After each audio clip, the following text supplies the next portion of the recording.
Well, you've talked about the team, Yeah. but tell me, who is this team? What's their background? What do they do? Yeah, so the team is comprised of a number of different individuals, and they are each uniquely suited to their role. And so we have a medical director.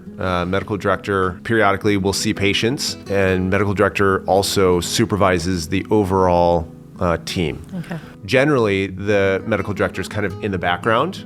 We also have a nurse practitioner that will always see our patients. She's the one who will write scripts for care. So if there's a need for certain medications, if there's a need for certain equipment, she'll come out generally pretty quickly after admission, and then generally about once a month or so. Okay. And then there's the nurse, of course. Nurse comes out on a much more regular basis, anywhere from daily to once or twice a week, depending on the level of care that's needed. And the nurse really acts as the eyes and the ears for our providers.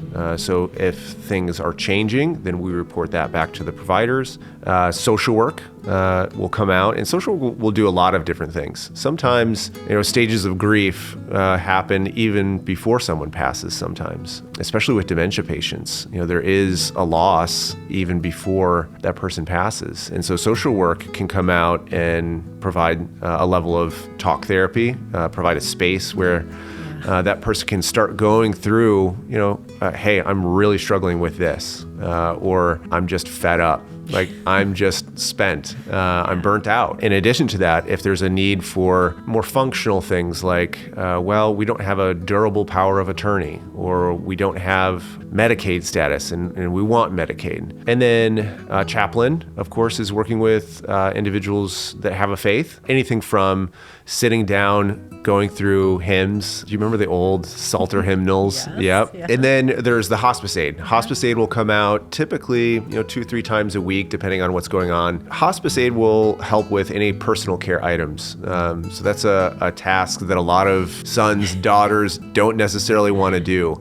It's a tough thing. And so that's where the hospice aide can come in, provide that layer of support and dignity, frankly. Yeah. I think that even the parent doesn't want that. And so having the aide come in and provide that very personal care and provide that dignity, that's a big deal for a lot of our patients too. Yeah, I can imagine. Yeah.